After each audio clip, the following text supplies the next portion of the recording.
Welcome to back my channel. MSc first semester में जो हमारा पेपर है फोर्थ पेपर है ग्रुप थ्योरी। जो ग्रुप थ्योरी में जो हमारा टॉपिक था definition of group, subgroup, relation between group and subgroup. देखिए जो डेफिनेशन ऑफ ग्रुप और सब ग्रुप है वो अलग है, तो उसके बाद आएगा रिलेशन बिटवीन ग्रुप एंड सब ग्रुप, कि ग्रुप और सब ग्रुप में क्या रिलेशन होता है, and relation between order of group and सब ग्रुप। फिर जो ऑर्डर होता है, ग्रुप का ऑर्डर होता है और सब ग्रुप का जो ऑर्डर होता है उसके बीच में क्या रिलेशन होता है। थर्ड टॉपिक मतलब थर्ड पॉइंट ये आएगा। फिर कॉन्जुगेशन रिलेशन ऑफ क्लास, जो कॉन्जुगेशन होता है, रिलेशन होती है और क्लास होती है। फोर्थ टॉपिक हमारा ये आ जाएगा। टॉपिक ये एक ही है, definition of group, subgroup, relation between, लेकिन ये अलग अलग होता है। सबसे पहले हम डेफिनेशन ऑफ ग्रुप की बात करेंगे कि डेफिनेशन ऑफ ग्रुप क्या होता है। फिर हाँ डेफिनेशन ऑफ ग्रुप ये हम यहाँ पर पढ़ेंगे। उसके बाद हम पढ़ेंगे इसके यहाँ पर एग्जांपल दे रही है। फिर सब ग्रुप की स्टडी करेंगे, डेफिनेशन ऑफ सब ग्रुप की, सब ग्रुप क्या होते हैं, टाइप ऑफ सब ग्रुप, कि ग्रुप्स कितने टाइप्स के होते हैं।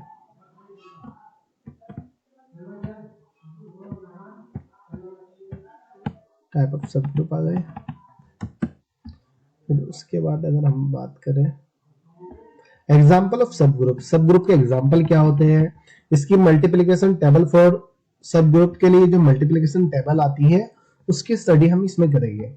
फिर उसके बाद ऑर्डर, जो ऑर्डर बताया ना कि सब ग्रुप के ऑर्डर्स क्या होते हैं, ग्रुप के ऑर्डर क्या होते हैं, हम इसमें स्टडी करेंगे। जो थर्ड पॉइंट आएगा हमारा ये आएगा। इसके एग्जाम्पल आ जाएंगे।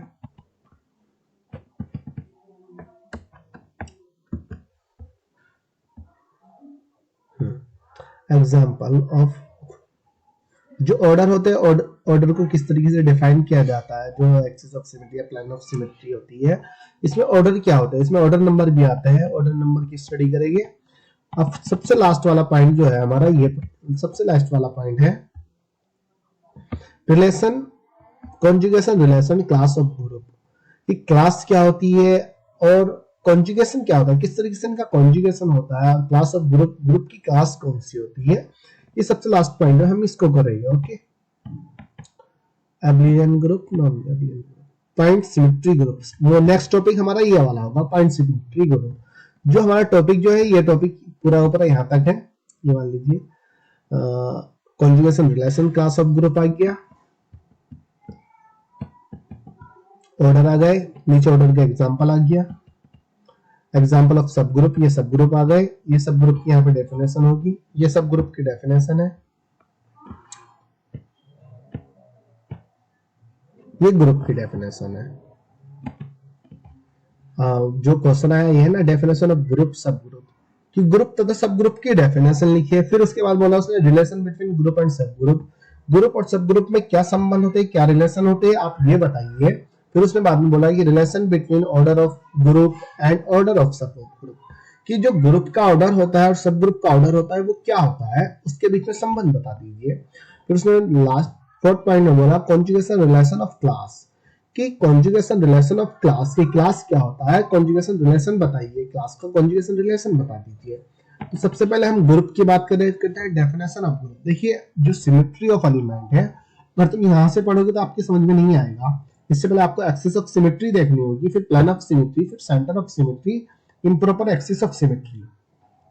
सबसे पहले सिमेट्री एलिमेंट देख लीजिए। सिमेट्री एलिमेंट क्या होता है, मैं लिंक डिस्क्रिप्शन में दे दूंगा, प्लेलिस्ट मैंने इसकी बनाई हुई है कि सिमेट्री एलिमेंट है। तो वह पहले टॉपिक देखोगे तो उसके बाद ये चीज समझ में आ जाएगी कि यहाँ पर ग्रुप क्या चीज है, ये ग्रुप क्या है। अब देखिए जो ग्रुप बोलता है वो बोलता है कि लार्ज नंबर ऑफ, जो रोटेशन के लार्ज नंबर होते हैं या लार्ज नंबर ऑफ ऑर्डर होते हैं उसको ग्रुप कहा जाता है।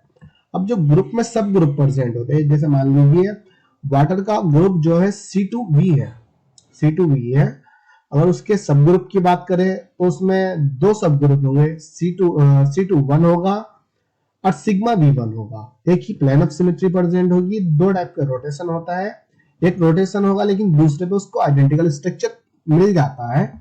उसमें तो उसने वो बोलता है कि उसमें तीन सब ग्रुप, अगर C2 की बात करें, सिग्मा C2V की बात करें हम, C2 सिग्मा V या C2V, कि C2V एक ग्रुप है, उसके सब ग्रुप बताइए। कभी कभी ये भी दे देता है कि C2V कहाँ है, ये रहा C2 सिग्मा है ना, यहाँ पे C2 भी दे सकता है, C2 सिग्मा भी, कि इसमें कितने सब ग्रुप प्रेजेंट होते हैं। इसमें जो सब ग्रुप प्रेजेंट होते हैं तो C2 1 होगा कि एक एक्सिस ऑफ सिमेट्री होगी, दूसरे पे आइडेंटिकल, जब दूसरी बार रोटेट करते हो आइडेंटिकल स्ट्रक्चर आपको मिल जाता है, और एक सिग्मा भी प्लेन ऑफ सिमेट्री प्रेजेंट होती है। तो एक आइडेंटिटी हो गई सब ग्रुप, एक C2 1 हो गया, एक सिग्मा भी हो गया, तो तीन इसमें सब ग्रुप प्रेजेंट होते हैं। अगर जस्ट रोटेशन के उसकी बात करें तो सिर्फ दो सब ग्रुप प्रेजेंट होते हैं, लेकिन हम प्लेन ऑफ सिमेट्री को अलग से डिफाइन करते हैं। देखिए ऐसा समझ में नहीं आएगा, मैं एग्जांपल से बता देता हूं मैं आपको। एक group of set of element define, एक ग्रुप सेट ऑफ एलिमेंट, जो ग्रुप का सेट होता है वो एलिमेंट को डिफाइन करता है। इसके लिए कॉम्बिनेशन मेथड होते हैं, उसके लिए मनी रिक्वायरमेंट होती है। मान लीजिए ए बी, जब ए एलिमेंट होता है बी के साथ कंबाइन करता है तो एक सी एलिमेंट देता है, तो उसको कॉम्बिनेशन मेथड कहा जाता है। मान लीजिए कि जो वाटर का जो रोटेशन होता है C2 1 होता है, फिर C2 2 होता है, तो फिर उसके बाद वो आइडेंटिकल C2 2 पे तो आइडेंटिकल स्ट्रक्चर दे रहा है, तो उसके बाद जब आइडेंटिकल स्ट्रक्चर दे रहा है तो उसके बाद एक ग्रुप बनता है जिसको C2V कहा जाता है। C2 कहा जाता है, C2 के बाद जिसमें प्लेन ऑफ सिमेट्री और प्रेजेंट होती है तो उसको C2V कहा जाता है, तो उसको C2V कहा जाता है। उसमें एग्जांपल यहाँ पे दे देते हैं, ए बी आपस में कंबाइन करके C बनाते हैं, जैसे C2 सिमेट्रिक सिग्मा बी के साथ कंबाइन करके C2 सिग्मा बी बनाती है। C2 सिमेट्री हो गई, किसी भी मॉलिक्यूल की सिमेट्री C2 है, तो उसमें प्लेन ऑफ सिमेट्री सिर्फ एक ही प्लेन ऑफ सिमेट्री प्रेजेंट होगी। एक दो प्लेन ऑफ सिमेट्री, एक तो उसी मॉलिक्यूल में, एक को बीच में से कट कर देगी, जितनी सिमेट्री होती है तो दो प्लेन ऑफ सिमेट्री उसमें प्रेजेंट हो जाएगी। तो उसका जो ग्रुप होता है C2 सिग्मा बी होता है। तो उससे C2 सिग्मा बी से पता चलता है कि इस ग्रुप में प्लेन ऑफ सिमेट्री भी प्रेजेंट है और रोटेशन भी प्रेजेंट है। ए इज इक्विवेलेंट ऑफ सी, जो ए होता है वो सी के इक्विवेलेंट होता है, मतलब सी के इक्वल होता है। जो ए एलिमेंट होता है, एक ग्रुप होता है, ए सब ग्रुप सी ग्रुप के इक्वल होता है। जब ए बी आपस में कंबाइन होकर ग्रुप बनाते हैं तो ए बी के सिमिलर होता है, बी ए के सिमिलर होता है, तो A B is equal to B A. यदि ए बी ग्रुप है जो है आपका, जो कंबाइन होकर बी ए बना रहा है, तो उसको ऑब्लियन पॉइंट ग्रुप कहते हैं। मान लीजिए A B is not equal to BA, is not equal to BA। यदि AB group B A group के इक्वल नहीं है तो उसको नॉन एबिलियन पॉइंट ग्रुप कहा जाता है।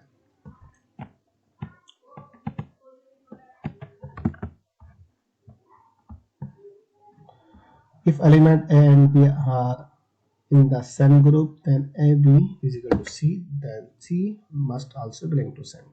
बोला यदि मान लीजिए ए और बी जो ग्रुप होते हैं, सेम ए बी एलिमेंट जो होते हैं सेम ग्रुप से होते हैं, जो सी कंपाउंड बनता है हमारा, सी जो ग्रुप बनता है तो वो भी सेम ग्रुप से ही बिलोंग करता है। मान लीजिए ए और बी किसी एक ग्रुप से प्रेजेंट है, तो जो सी हमारा इनके द्वारा जो मॉलिक्यूल दूसरा जो ग्रुप बनेगा, तीसरा जो ग्रुप बनेगा, सॉरी, ए बी को कंबाइन करने के बाद न्यू ग्रुप बनेगा, तो वो जिससे ये दोनों बिलोंग करते हैं उसी से सी बिलोंग करता है। उसी से जैसे C2V है, अब वाटर है, जैसे एक साइड में हाइड्रोजन, दूसरी साइड में उसके हाइड्रोजन हुई, जब उसमें एक्सेस ऑफ सिमेट्री जब उसमें हम डालते हैं तो हाइड्रोजन एक ग्रुप होता है, तो वो तो सेम ग्रुप से होता है, तो फिर उसके बाद दूसरा हाइड्रोजन भी सेम ग्रुप से होता है। फिर रोटेशन करने के बाद जब C2V बन जाता है तो उससे पता चलता है कि एक ही ग्रुप से बिलोंग करते हैं। यदि आइडेंटिटी प्रेजेंट होती है किसी भी ग्रुप में तो इसको ई के द्वारा रिप्रेजेंट किया जाता है, ई के द्वारा रिप्रेजेंट किया जाता है या ई ए के द्वारा रिप्रेजेंट किया जाता है, जो ए के इक्वल होती है या ई के इक्वल होती है। आइडेंटिटी को ई से रिप्रेजेंट करते हैं। The combination law can be associated, जो कॉम्बिनेशन लॉ होता है वो एबीसी, मान लीजिए ए और बी आपस में कंबाइन होने के बाद सी बनाए हैं, तो ए बी का ए बी होल सी भी हो सकता है, ए सी होल बी भी हो सकता है। ये तीनों एक दूसरे के इक्वल होते हैं। अगर एबीसी का यहाँ पे तुम वाटर का एग्जांपल ले लीजिए, वाटर में एक्सिस ऑफ सिमेट्री दिखा दीजिए, फिर उसमें C2 1 C2 2 दिखा दीजिए, C2 2 को आइडेंटिटी लिख दीजिए। जो C2 2 होती है, मतलब जो दूसरी बार रोटेट जो हो रहा है उसके बाद तो तुम्हें आइडेंटिकल स्ट्रक्चर मिल रहा है, सिर्फ एक बार रोटेट करने पर तो इक्विवेलेंट मिल रहा है कि इक्विवेलेंट है लेकिन सिमिलर नहीं है, आइडेंटिकल नहीं है, बिल्कुल सेम नहीं है लेकिन इक्विवेलेंट है, तो थोड़ा सा बहुत सिमिलर है। तो लेकिन जब आप दूसरी बार रोटेट करते हैं आपको आइडेंटिकल स्ट्रक्चर मिल जाता है। इसी प्रकार प्लेन ऑफ सिमेट्री डालने के बाद दो तो उसमें सब ग्रुप दिखा दीजिए कि दो सब ग्रुप ये होते हैं, दो सब ग्रुप ये होते हैं। सीएस की बात करें, एक सीएन होता है और एक सीएस होता है। सीएस का मतलब होता है प्लेन ऑफ सिमेट्री कितनी परसेंट होती है, सीएन का मतलब होता है रोटेशन कितना होता है। अब यहाँ पे वो बात करता है कि सब ग्रुप क्या होता है, कि डेफिनेशन ऑफ सब ग्रुप। वो कहता है सबसेट ऑफ एलिमेंट, जो सबसेट ऑफ एलिमेंट के जो सबसेट होते हैं वो ग्रुप को फॉर्म करते हैं। अब जो ग्रुप में स्मॉलर ग्रुप होते हैं उसको ही हम सब ग्रुप कहा कहते हैं। जो एलिमेंट के जो सबसेट होते हैं वो ग्रुप को फॉर्म करते हैं, और उस ग्रुप में जो स्मॉलर ग्रुप होते हैं उसको ही सब ग्रुप कहते हैं। ग्रुप को जी से रिप्रेजेंट किया जाता है, एच को ऑर्डर से रिप्रेजेंट करते हैं, ऑर्डर को एच से रिप्रेजेंट किया जाता है, या सबसेट ऑफ ग्रुप को एच से रिप्रेजेंट किया जाता है। एच को हम सब ग्रुप भी कहते हैं, एच को हम सब ग्रुप भी कहते हैं। एच लेस देन जी, जो सब ग्रुप होता है ग्रुप से कम छोटा होता है, स्मॉल होता है। अगर सब ग्रुप क्या होता है अभी मैं नीचे बताऊंगा, उसमें एग्जांपल ले लूंगा कि सब ग्रुप क्या होते हैं। वो आपको सब ग्रुप जो C2V, C2, C3, C4 symmetry जो होती है, जो एक्सिस की मान लीजिए प्रिंसिपल जिस तरीके से मैंने बताया प्रिंसिपल ऑफ सिमेट्री, जो लार्ज नंबर ऑफ ऑर्डर होते हैं उसको प्रिंसिपल ऑफ सिमेट्री कहा जाता है। फिर उसमें सबसेटरी जो एक्सिस आती है, सबसेटरी एक्सिस को इसने क्या कहा, सब ग्रुप कहा। प्रिंसिपल एक्सिस को इसने ग्रुप बोल दिया, और जो सबसेटरी एक्सिस होती है उसको उसने सब ग्रुप बोल दिया। इसी प्रकार प्लेन ऑफ सिमेट्री की बात करें, जो प्लेन ऑफ सिमेट्री में एक आइडेंटिकल स्ट्रक्चर मिलेगा आपको, एक उसके इक्विवेलेंट स्ट्रक्चर मिलते हैं, तो उसको भी उसने सब ग्रुप कहा। तो ये सब ग्रुप, ये एग्जांपल मैं आपको बता दूंगा, और बहुत अच्छे से इसको समझना है ना, बहुत हार्ड नहीं है। आप सिमेट्री पढ़ लीजिए, element of symmetry, principal axis of symmetry, plane of symmetry, centre of symmetry, improper axis of symmetry को पहले पढ़िए। डिस्क्रिप्शन में लिंक दे दूंगा मैं आपको, ये प्लेलिस्ट बनाई हुई है मैंने, सिमेट्री एलिमेंट दिखेगा आपको लिखा हुआ, उसमें से आप पहले उन टॉपिक को पढ़ लीजिए, बहुत इजीली समझ में आ जाएगा। There are two type of subgroup, उसने बोला कि यहाँ टू टाइप के सब ग्रुप होते हैं। एक होता है ट्रिवियल सब ग्रुप, एक होता है नॉन ट्रिवियल सब ग्रुप। अगर वो ट्रिवियल सब ग्रुप की बात करें, ट्रिवियल सब ग्रुप की बात करें, इस ग्रुप में एक एलिमेंट में सिर्फ आइडेंटिटी प्रेजेंट होती है। इसका मतलब होता है कि आइडेंटिटी प्रेजेंट है कि कोई सा भी ग्रुप है उसके साथ जो मॉलिक्यूल एलिमेंट अटैच होते हैं ना, जो एलिमेंट जो अटैच होते हैं तो वो नॉन इक्विवेलेंट होते हैं, मतलब सिमिलर नहीं होते हैं।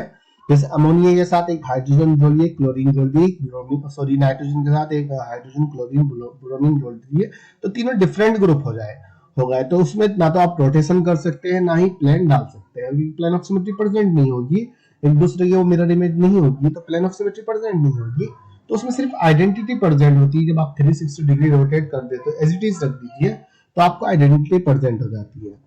वही नॉन ट्रिवियल सब ग्रुप की बात करें तो नॉन ट्रिवियल सब ग्रुप में आइडेंटिटी के साथ साथ एक सिमेट्री और प्रेजेंट होती है, सेंटर ऑफ सिमेट्री भी प्रेजेंट होती है, प्लेन ऑफ सिमेट्री प्रेजेंट होती है, तो उसको नॉन ट्रिवियल सब ग्रुप कहा जाता है। उसे बोला कि there are some group which have number of subgroup. यहाँ कुछ ग्रुप होते हैं जिनके पास नंबर ऑफ सब ग्रुप होते हैं, जैसे C1, C2, C3, C4। ये C2 है, C2 ग्रुप है, उसके बाद C1 होगा, C2 होगा, C3 होगा, C3 में भी C1, C2, C3 में आइडेंटिटी मिल जाएगी, C4 में C4 1 होगा, C4 2 होगा, C4 3 होगा, C4 4 में आइडेंटिटी मिल जाती है। इसी प्रकार प्लेन ऑफ सिमेट्री प्रेजेंट होती है, इसमें sigma B1, sigma B2, sigma B3, sigma B4। अब सेंटर ऑफ सिमेट्री भी प्रेजेंट होती है, एक सेंटर ऑफ सिमेट्री है, दो सेंटर ऑफ सिमेट्री है, तीन सेंटर ऑफ। तो उसने बोला कि जो ग्रुप होते हैं उनके पास सब ग्रुप प्रेजेंट होते हैं। Give the relation between order of group and subgroup. अब ग्रुप और सब ग्रुप के बीच में जो रिलेशन बात करें, ग्रुप को G से रिप्रेजेंट किया जाता है, ग्रुप और ऑर्डर को H से रिप्रेजेंट किया जाता है। जो सब ग्रुप होता है उसको G से रिप्रेजेंट करते हैं, स्मॉल g से, ग्रुप को कैपिटल G से, और ऑर्डर ऑफ ग्रुप को H से रिप्रेजेंट करते हैं, H/G is equal to.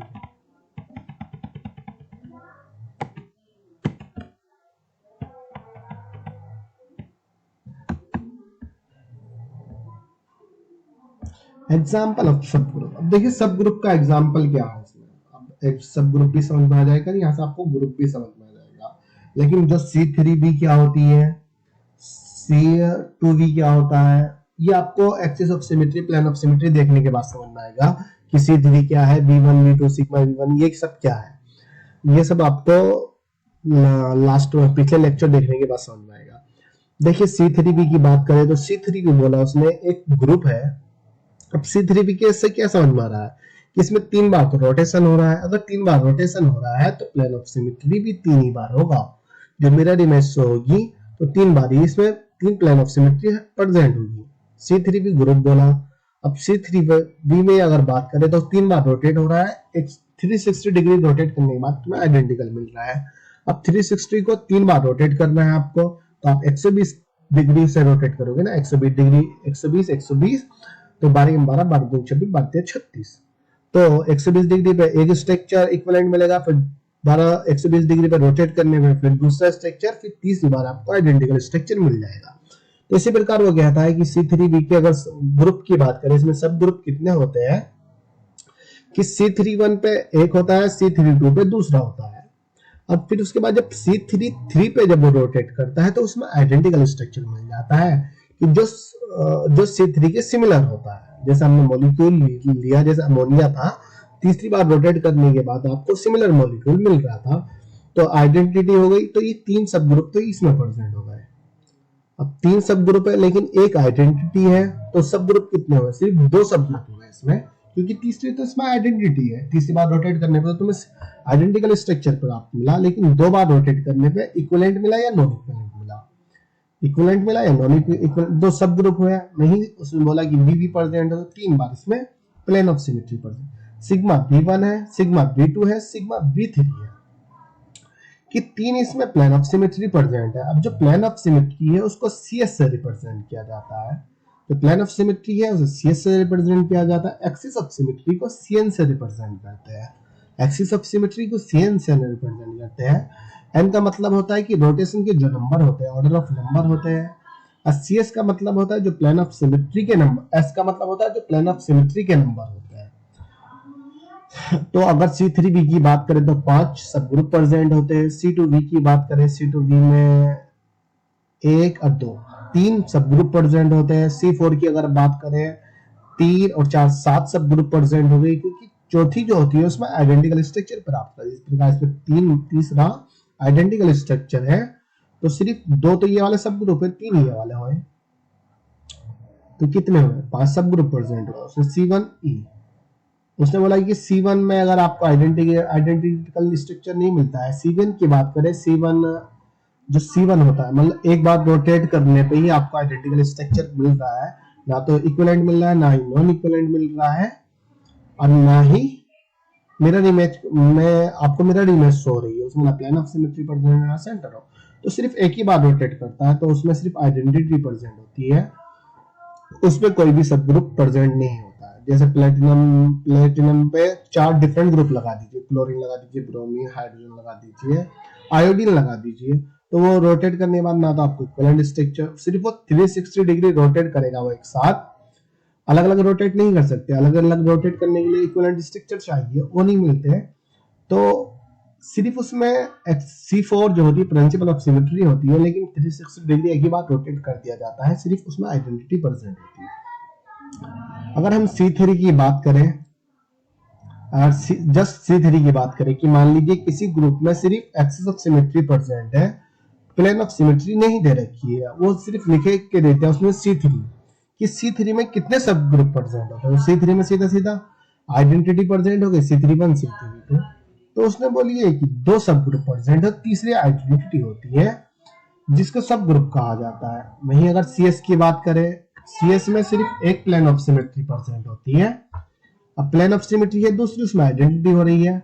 CS में एक प्लेन ऑफ सिमेट्री तो 2 सब ग्रुप है। CS2 की बात करें तो 2 प्लेन ऑफ सिमेट्री होगी, तीसरी एक प्लेन ऑफ सिमेट्री होगी, दूसरी आइडेंटिटी होगी।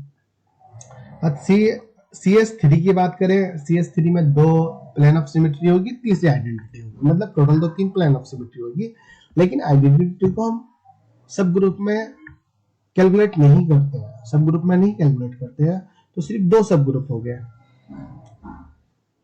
तो अगर C3b की बात करें, C3b में 5 सब ग्रुप प्रेजेंट होते हैं, C31 C32 sigma V1 sigma V, 5 सब ग्रुप प्रेजेंट होते हैं जो C3b होता है। Multiplication table for C1 C3 C4 C5 C5, वो बोल रहा है कि मल्टीप्लिकेशन टेबल बताइए, C31 के लिए बताइए, C32 के लिए बताइए, C33 के लिए बताइए, और C4 के लिए बता दीजिए, CS1 के लिए बता दीजिए, CS2 के लिए बता दीजिए, CS4 के लिए बता दीजिए। C3 C1 से समझ में आया ना कि सिर्फ आइडेंटिटी प्रेजेंट है, C3 से समझ में आया ना कि दो तो सब ग्रुप प्रेजेंट है, एक आइडेंटिटी प्रेजेंट है, टोटल 3 है। तो हम पहले C1 के लिए देख लेते हैं। C1 जस्ट आइडेंटिटी प्रेजेंट है, C1 जस्ट आइडेंटिटी प्रेजेंट है, तो इसको वर्टिकल भी में भी लिखा जाता है, हॉरिजॉन्टल में भी लिखा जाता है। जैसे C1 है, C1 में आइडेंटिटी प्रेजेंट है, तो उसके सब ग्रुप के लिए C1 यहाँ लिखिए, E यहाँ लिखिए। इसी प्रकार C1 तो यहाँ पर है, E नीचे भी। अब E की जब कैलकुलेट आप E से करते हैं तो E आ जाता है, तो जिससे पता चलता है कि C1 में सिर्फ आइडेंटिटी प्रेजेंट होती है और कुछ नहीं होता है। तो अगर सब ग्रुप की बात करें, C1 में सिर्फ एक ही सब ग्रुप प्रेजेंट होता है जिसको आइडेंटिटी कहा जाता है। आइडेंटिटी को मिला के 6 सब ग्रुप हो जाते हैं, वैसे C3 में 5 सब ग्रुप प्रेजेंट होते हैं। फॉर C3 की बात करें, C3 में हमें पता है C1 है, ये E है, C31 है, C32 है। सबसे पहले आइडेंटिटी आ गई, अब इसको देखिए C3 तो एक ग्रुप हो गया, C3 में एक आइडेंटिटी हो गई, C31 हो गया, C32 हो गया। ये हमने इस तरीके से लिख दिया। फिर इसी प्रकार इसको हम नीचे की साइड में लिखते हैं, E हो गया, C31 हो गया, C32 हो गया। जब E की रिएक्शन E के साथ कराई जाती है, E को E के साथ कैलकुलेट किया जाता है, तो E मिलता है। जब E is equal to E होगा, E इंटू E, तो E आएगा। E की रिएक्शन C3b के साथ कराई जा रही है, तब C31 आता है। जब E को C32 के साथ कैलकुलेट किया जाता है तो C32 ही आता है। लेकिन जब C31 को E के साथ कैलकुलेट करते हैं तो C31 आता है। लेकिन जब C31 को C31 के साथ कैलकुलेट करते हैं तो C32 आ जाता है। C31 को C31 के साथ कैलकुलेट करने पे C32 आएगा। लेकिन जब C31 की रिएक्शन C32 के साथ कैलकुलेट करेंगे, अब देखिए जब C31 को C32 के साथ कैलकुलेट कर रहे हैं तो C3 आएगा ना, C33 आएगा। C33 का मतलब है आइडेंटिकल स्ट्रक्चर। तीसरी बार रोटेट करने में आइडेंटिकल स्ट्रक्चर मिल गया, तो वहां पे हम आइडेंटिटी लिख देते हैं, E लिख देते हैं। और जब C32 की E के साथ कराते हैं तो C32 आता है, या आइडेंटिटी के साथ कैलकुलेट करने पर C32 आता है।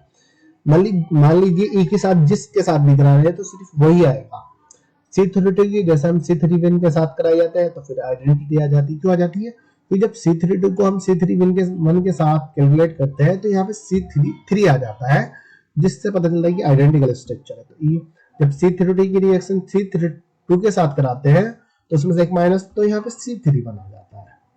वही मैंने यहाँ पे लिख दिया। पूरी जो मल्टीप्लिकेशन टेबल होती है, जब C31 की रिएक्शन C32 के साथ कराए गए तो आइडेंटिकल स्ट्रक्चर होगा।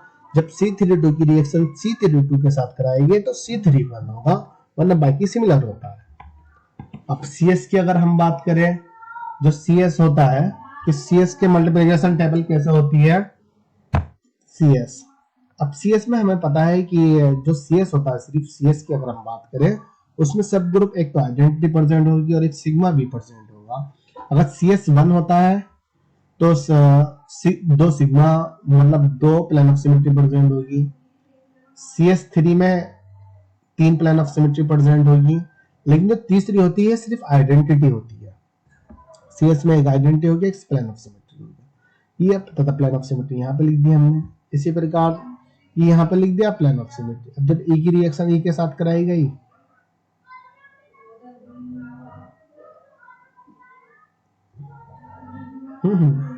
CS में सिर्फ आइडेंटिटी प्रेजेंट होती है, आइडेंटिटी नहीं, प्लेन ऑफ सिमेट्री। हाँ, E की E के साथ कराना, E की सिग्मा V के साथ कराने में सिग्मा V, फिर सिग्मा V की जैसे E के साथ कैलकुलेशन कराई तो सिग्मा V आ जाता है। जब सिग्मा V की सिग्मा V के साथ कराते हैं तो आइडेंटिटी मिल जाती है। तो ये CS2 को अगर बात करें, यहाँ पे E लिखे, सिग्मा V1 लिखे, यहाँ पे सिग्मा V2 लिखिए। इसी प्रकार E लिखोगे, सिग्मा V1 लिखोगे, सिग्मा V2 लिखोगे।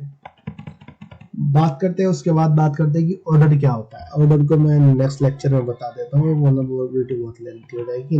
इसका एग्जांपल ऑर्डर का और relation class of conjugation relation class of group को मैं नेक्स्ट वीडियो में, इन दोनों टॉपिक को मैं नेक्स्ट उसमें बता दूँ। टॉपिक एक ही है वो, पॉइंट ग्रुप हमारा नेक्स्ट होगा कि पॉइंट ग्रुप क्या होते हैं, पॉइंट सिमेट्री ग्रुप क्या होते हैं, point group of symmetry element क्या होते हैं, ये हमारा नेक्स्ट टॉपिक होगा। अभी ये टॉपिक कंप्लीट नहीं हुआ है, इसमें ऑर्डर रह चुका है, कॉन्जुगेशन रिलेशन रह चुका है, इसको मैं नेक्स्ट वीडियो में बताता हूँ। Okay, thank you.